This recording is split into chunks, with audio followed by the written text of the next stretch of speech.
puis maintenant que tu m'amènes sur la question de Donald Trump et des Américains, c'est drôle parce que, évidemment, M. Carney se présente comme une espèce de grand patriote canadien qui va nous protéger du grand danger américain.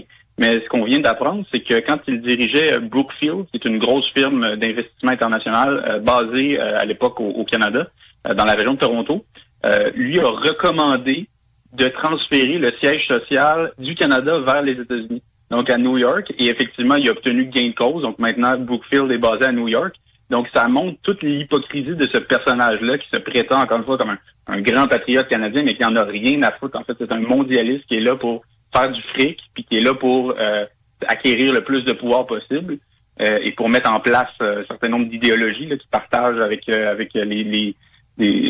certain nombre d'élites internationales, mais il est définitivement pas là pour le bien, certainement pas du Québec ou même du Canada. Alors, c'est clair, puis la lune de miel n'aura pas duré longtemps, en fin de compte.